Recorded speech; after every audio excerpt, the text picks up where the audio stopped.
भगवान की पूजा, भगवान का पाठ, भगवान की सुमरण, तीनों चीजें अगर आपके जीवन में है, आप सुधर जाओगे। जीवन ढाल है। देखो, भगवान को आप दो रूप से पा सकते हो। या तो भगवान आप पर कृपा कर दे तो आप भगवान को पा ले जाओगे, या आप अपने जीवन में कोई पुरुषार्थ करो तो भगवान आपको मिल सकते हैं। अब देखो, लिखा कंसेन प्रेता घोरा पूतना बाल घातनी। भगवान ने जब जन्म लिया तो भगवान किसके यहां प्रकट हुए? किसके यहां प्रकट हुए? देवकी के यहां हुए कि नहीं? और पहुंच कहां गए? कहां पहुंचे? यशोदा के यहां। देवकी ने भगवान को पाने के लिए पुरुषार्थ किया, किया कि नहीं किया? कितने कष्ट भोगे भगवान को पाने के लिए। भगवान आएगी, मेरी रक्षा करेंगे, लेकिन भगवान देवकी को छोड़ करके यशोदा के घर पे चले गए, क्योंकि उन्हें कृपा किस पे करनी थी? यशोदा पे। लेकिन कृपा और पुरुषार्थ में बहुत बड़ा अंतर है। पुरुषार्थ में समय जरूर लग सकता है। आप किसी काम को जतन पूर्वक कर रहे हो सकता है हमारा आपका 3 साल पहले मिलन नहीं होना था, तीसरे साल होना था। धन्य किसी भी महात्मा ने यहां इस भूमि में आकर के यज्ञ को किया, यहां वो हो या ना हो,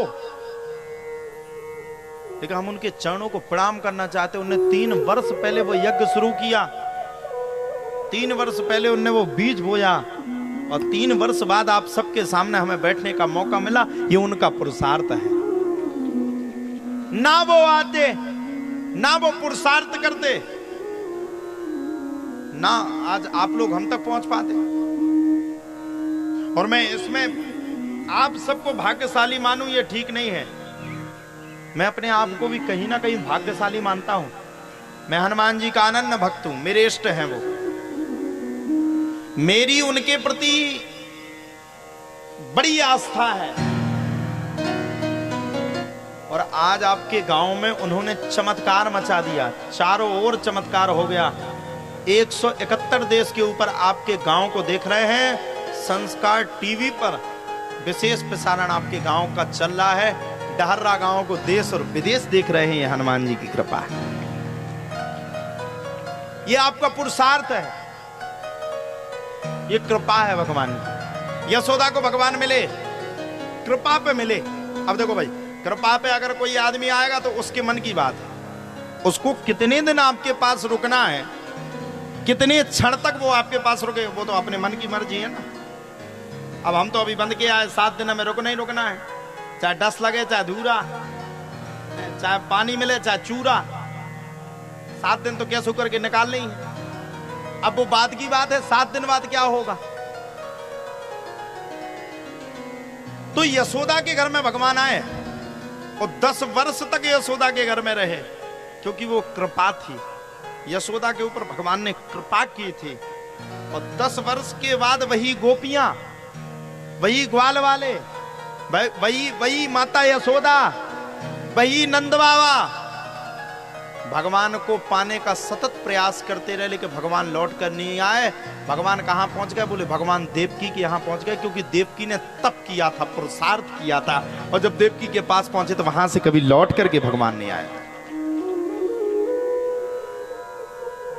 ये एक विषय है, गहराई की बात है, ये चिंतन का विषय है। आज का आदमी ज्यादा उसको ज्ञान की बातें सुनाओ तो समझ में नहीं आती है, ज्यादा उसको कथा सुनाओ तो समझ में नहीं आती। 10 मिनट के ऊपर कोई समझता नहीं है। कल देखो तो इतने बड़े बड़े बिल्ला लगा के सबरे फिर रहे थे। वो कमेटी के कौन से बिल्ला लगते हैं, कम से कम 50-60 थे बिल्ला लगाए। हम फलाने दल, हम कोषाध्यक्ष, हम भी कमजोर हैं। जे भी टुपिया लगाए थे, सामने मुस्कुरा रहे सबरे, बढ़िया क्लियर कट। कोने नहीं 140 टुपिया नहीं दे लौट के लगा बेवारे घर 4000 को घाटो लगो। टुपिया तो ठीक है, वो अपना विषय, आपके गांव का विषय, वो तो चल गया। ध्यान रखना, प्रदर्शनी करने वाले लाखों लोग होते हैं। जब एक नेता की रैली निकलती है तो आप लोग देखते हो, नेताजी संघर्ष करो, हम तुम्हारे साथ हैं। गांव में कभी भी चुनाव आएंगे तो देखोगे वही एक आदमी अनेक रैलियों में जाएगा। मैंने कहा ना, जीवन में प्रदर्शन एक अपना विषय है। प्रदर्शन से भगवान किसी को नहीं मिलता। सज जाओ महाराज, अच्छे पाउडर क्रीम लगा लो, खूब हम कह रहे खूब ब्यूटी पार्लर में घूम आओ, खूब दुनिया का पूरा प्रदर्शन कर लो, खूब कौआ भक्ति कर लो, सब कुछ भगवान कभी नहीं मिलेगा। भगवान किसको मिलेगा? देख सुदामा की दीन दशा, करुणा करके करुणा निधि रोए, पान परात को हाथ छुओ नहीं, नैनन के जल से पग धोए। भगवान ने सुंदरता नहीं देखी। भगवान कहते बाहर की सुंदरता क्या करेगा। अच्छा एक बात बताओ, बाहर सजने से क्या होगा? बाहर संभलने से क्या होगा? या आप बाहर सज गए, खूब अच्छे सज गए, सबरे बैठ गए, खूब सजावट कर ली, आप 24 घंटा अगर कोई व्यक्ति आज मर जाए तो कल उसका शरीर नहीं रख सकते, शाम को ही दाह संस्कार हो जाएगा। भगवान कहते बाहर का तेरा शरीर पवित्र हो या ना हो, तू गोरा हो या काला। अब भगवान कृष्ण खुद काले थे, आता ना, तू काला, तेरी काली ने नजरिया। भगवान तो काले थे, राधिका गोरी थी, भगवान श्यामवर्ण थे। लेकिन भगवान से दुनिया ने क्यों प्रेम किया? क्योंकि भगवान एक नेक थे। अब भगवान की नेकता क्या थी वो भी समझ लीजिए। भगवान इतने नेक थे कि भगवान ने ग्वालों के साथ बैठ करके ग्वालों का झूठा भोजन पा लिया। अबे कोई झूठा भोजन दे दो वो लठ मारे, अबे हमें क्या दे दो, सो वही देखो हम तलवार निकाले, कोई नहीं खा सकता। भगवान ने ग्वालों का झूठा भोजन पा लिया।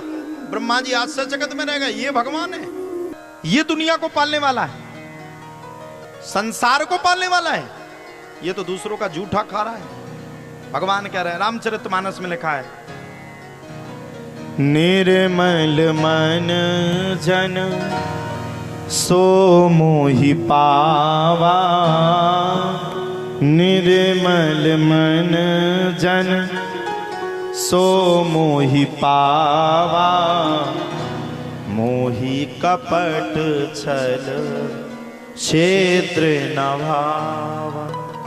भगवान कह रहे मैं छल से, मैं चित्र से, मैं कपट से, एक मिनट के लिए भी कपटी वाले आदमी के पास एक सेकंड में नहीं रखता हूं। भगवान किसके पास है? जिसका मन निर्मल है। भगवान किसको मिल है? जिसका मन निर्मल है। दुनिया की साज सजावट करने से संसार नहीं चलता, इससे संसार की प्राकृतिक सुख तो चल सकता।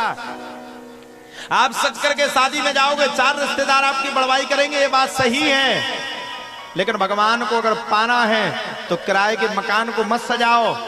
जिस मकान के आप मालिक हो उस मकान को सजा करके रख दो, भगवान तुम्हारा है, तुम्हारे साथ है। भगवान कहीं नहीं गया। भगवान किसको नहीं मिला? भगवान प्रहलाद जी को भी मिल गए, भगवान ध्रुव जी को भी मिल गए, भगवान नरसिंह मेहता को भी मिल गए, भगवान नामदेव जी को भी मिल गए। अब आज का आदमी है क्या? भगवान को जब तक उसका काम होगा तब तक भगवान को खूब मानेगा। माताएं बैठी परिक्रमा करेंगी, शंकर जी के मंदिर में जाती हो कि नहीं? वो तो क्लियर ही है। भोले बाबा तो पूरे आफत के भंडारे भोले बाबा को सुनाएंगे सुबह से। ओम नमः शिवाय, ओम नमः शिवाय, हर हर भोले। जो मैया ज्यादा रगड़ रगड़ के भगवान को स्नान करवा रही हो, समझ लो एक आध दो हड़ा के चक्कर में। हड़ा जानते हो? धन के चक्कर। अच्छा, बिना स्वार्थ के कोई नहीं आएगा। भोले बाबा सुन लो, पड़ोसी का तो ट्रैक्टर आ गया, आईसर आ गया, यहीं बगल में लग गया, करोड़ों रुपया कमा रहा, हम मरे जा रहे, तुम्हारी भक्ति कर करके पक्का भर तो घी चलो जा रोज को, कोई फायदा नहीं, कछु फायदा तो दे दो। अच्छा एक बात है, माता इतना सुनाती लेके भोले बाबा को कभी गुस्सा नहीं आती। आप लोगों को पता क्यों? कैसे? जब तक उन्हें गुस्सा हो जब तक वे उनकी मुड़ी खंडार देती, पानी डाल देती। अच्छा एक बात बताओ, मंगाने से कुछ मिल जाएगा? मंगाने से मिलेगा? अच्छा भगवान से मंगाओ, कितने दिन मंगाओगी? देखो भगवान कहता है किसी कार्य को आप करो उसके काबिल रहो। दो जीवन में आप दो चीजें जीवन में रख लो, या तो आपके जीवन में चिंता है तो आप कभी आगे नहीं बढ़ सकते, और अगर आपके जीवन में चिंतन है तो आप आगे बढ़ जाओगे। पूछो क्यों? चिंता। आप लोगों ने राजा परीक्षित की कथा सुनी कि नहीं? सुने हो कि नहीं? भैया आप सब सुनिए। राजा परीक्षित को 7 दिन में, ध्यान से सुनना, तक्षक नाम के सर्प के काटने से मृत्यु का श्राप था। कितने दिन में था? कितने दिन में? 7। और राजा परीक्षित को 7 दिन में तन्ना था। ये साप्ताहिक भागवत कहां से शुरू हुई? भागवत के तो 18,000 श्लोक है महाराज। इनको अगर पढ़ोगे तो एक श्लोक को पढ़ोगे तो 10 दिन निकल जाएंगे। 18,000 श्लोकों को पढ़ोगे तो कम से कम 2-4 साल हो जाएगा, कथा पूरी नहीं होगी। ये साप्ताहिक नियम कहां से निकला? राजा परीक्षित को तक्षक नाम के सर्प के काटने से मृत्यु का श्राप हुआ। अब दो परिस्थिति राजा परीक्षित के सामने थी।